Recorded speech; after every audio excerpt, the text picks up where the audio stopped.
Good morning, everybody, and welcome to the Recovery Classroom. My name is Drew. I am an alcoholic, and today I'm a recovering alcoholic, and I could not be any more grateful. If you're local to the Huntington, West Virginia area, I want to encourage you to come on down by tomorrow night, 5747 East Pea Ridge Road in Huntington at 7 o'clock for our spotlight meeting. That's right, it's crosstalk, but for a speaker. Tomorrow night, we're going to have a speaker, Drinda. It will be coming in and sharing her experience, strength, and hope with the room. We'll be able to ask her questions, get a little bit more insight into her past and kind of what brought her to where she is now. And I'm really so excited, so proud of her.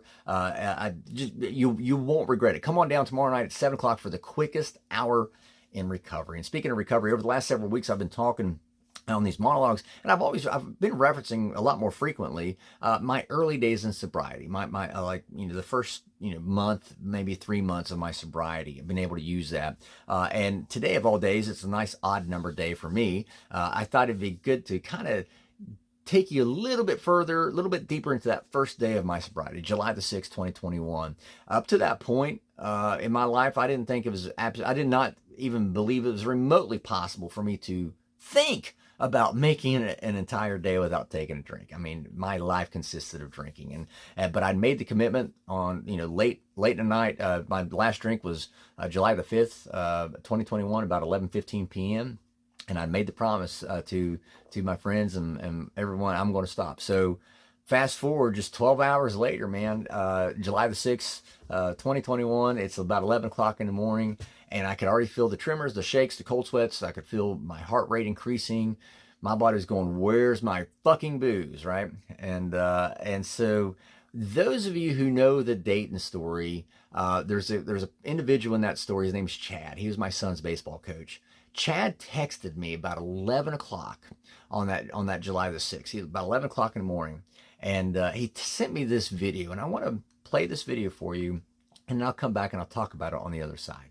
If you can't stick to something for 5 fucking days, you deserve to have a shitty life. You deserve to get your ass kicked. You deserve to be miserable. We're talking about 5 fucking days. We're not talking about 50 years. We're not talking about the 5 years it probably takes to build something worthwhile. We're not talking about the 5 months it could take for you to lose 100 pounds. We're talking about 5 fucking days. And you can't even stick to it for that. So what the do you think you deserve? You deserve exactly what you get. I watched that video and I got so mad. I got so mad because, see, up to that point, I was the victim. Everything that was wrong in my life, well, it wasn't my fault. I was the victim. Everybody else was to blame. And I'm watching this video that Chad sent me, and I got mad. I wasn't mad at Chad by any means. Chad, I appreciated Chad doing it. But Chad knew exactly what he was doing when he sent me that video. He knew exactly who he was sending it to, and he knew exactly the desired effect that video would have on me. I watched that video and I got mad. It's like, who is this guy in the video telling me that it's my fault just because I couldn't stick to something for 5 fucking days? 5 fucking days. Who cares? That doesn't matter. That has nothing to do with the fact that I am the victim. And I watched that video all damn day. And now keep in mind, the tremors and the cold sweats and the racing heart rate, that was already starting. And I probably watched that video 300 times that day. I swear, probably 300 times. Every time I'd start thinking about, man, I'm really starting to get anxious, start to get a lot of anxiety. I'm sweating again. I'm tremoring again. I'd watch that video, and I could use that video. I watched that video, like I said, 300 times a day that day, and I made it to the end of my day one. And I sat down on the edge of my bed. It was by this time about 11 o'clock on July the 6th. Now at night, Chad texted me. He said, "How'd it go?" I said, "I made it." He said, "Good. Now let's do it again. What do you have to lose? Your life? What's one more day?" And I was like, son of a bitch. Now, keep in mind, I had just completed 24 hours. I couldn't have told you the last time I went 24 hours without a drink at all. I couldn't even remotely come up with an idea of when that happened. So here I am. I've got this little small success window of 24 hours. I made it. But now I'm going to start it over. That was fine, though, because now my motivation had changed. I was pissed off at this guy in this video. This guy telling me it was all my fault. So I woke up the next day, and again, I still felt a little. Now I had a little bit of different spiritual experience that day, but I still had some of that obsession, that mental obsession, and kind of the physical craving still at the time. I watched the video, and I watched the video all day two. And I got to the end of my day, day two. Texted Chad. I said, "I made it." He said, "Good. Now let's do it again. What do you have to lose? Your life? What's one more day?" Son of a bitch. Got to the end of day 3, same thing. So now all of a sudden I've got 3 days of complete sobriety where I haven't touched a drink. And I got to the end of day 3, same thing. I made it. Good. Well, what's one more day? Good. Now let's do it again. What's one more day? What do you have to lose? Your life? Day 4, I didn't care about alcohol because I'd watched this video so many times. I was pissed. The guy in the video, I was out to prove the guy in the video wrong. And I made it to the end of day 4, and I remember texting out, I made it. I'm going to prove this son of a bitch wrong. Good. Now let's do it again. What do you have to lose? Your life?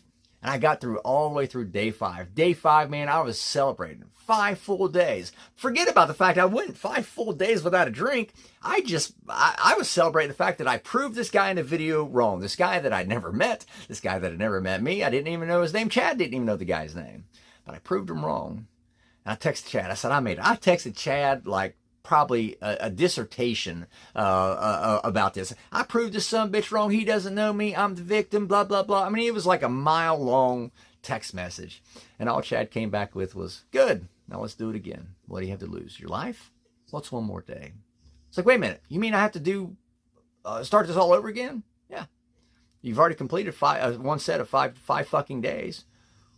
Why not do it again? You're doing the daily thing anyway. And so now, even to this day, I use that, by the way, that set of 5 fucking days, I use that to get me through what I like to call my floating period, where I wasn't fully committed to AA, but I was still going to meetings, at least just to hang out with people. And here I had 5 days. The next thing you know, I had 10 days. Now I got 2 sets of 5 fucking days. Now I got 3 sets of 5 fucking days. I'm 15 days in. Again, I was just happy with being 1 day sober, but now I've got 15 days in. And I kept watching that video day in, day out to remind me that, to remind me of my anger towards this guy on this video, telling me that it's all my fault. I was like, that's not true. I am the victim. I kept doing it to convince this guy in this video that I was the victim. After about 6 sets of 5 fucking days, after about 30 days, matter of fact, after about 90 days, I came to realize the reason why it made me so angry in that video is because what he was telling me was the truth. I couldn't stick to something. I couldn't commit to something. I couldn't lock into something. Now, fortunately, like I said, that video helped keep me floating throughout my first 25, 28 days until I walked into that room where my miracle began to unfold, where I met a group of like-minded people who were passionate and excited about the recovery, and I was still skeptical, still didn't believe it, so I followed them around. And I like to say that video really propelled me and literally kept me afloat in that first 25, 30-day period of my sobriety. Even today, I got up this morning and watched that video. And the reason why is because as of today, I'm 1,310 days of continuous sobriety. That's 262 sets of 5 fucking days. And for my friends that I'm friends with on Facebook, my personal account, you'll see me put, hashtag 5FD. And that's what that means.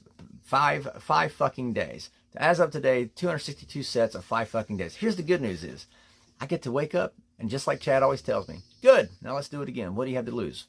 Your life? What's one more day?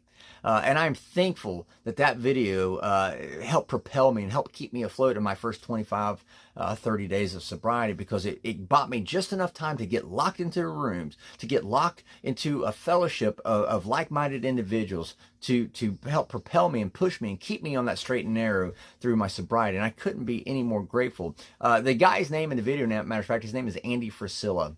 And when I came up on my 1 year mark, I actually reached out to him, his Facebook account. I sent him, I kind of gave him a high level overview of what that video meant to me, and just thanked him, because I really think that had I not gotten pissed off, had Chad not sent me that video, I'm not sure what would have happened.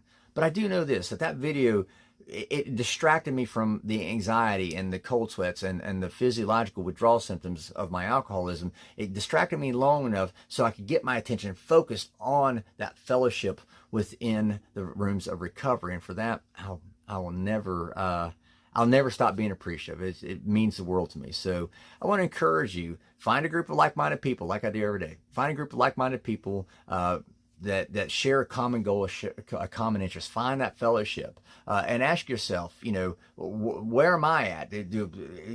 What's one more day? What do I have to lose? My life?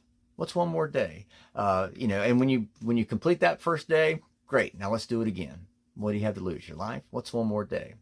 So I just wanted to leave you guys with that and kind of share that insight and share that story because, again, for me personally, man, that was a game changer. So I'll let you guys go. Thank you guys for letting me come in and share 5 to 10 minutes of your day with you. You guys absolutely keep me sober, and I cannot be any more appreciative. If there's a topic you'd like to have discussed, feel free to drop it into an email to me, Drew, D-R-E-W, at recoveryclassroom.org. I'll take a look at it and see what we can do. We'll be talking again soon. Remember, guys, you can't get drunk if you don't take that first drink.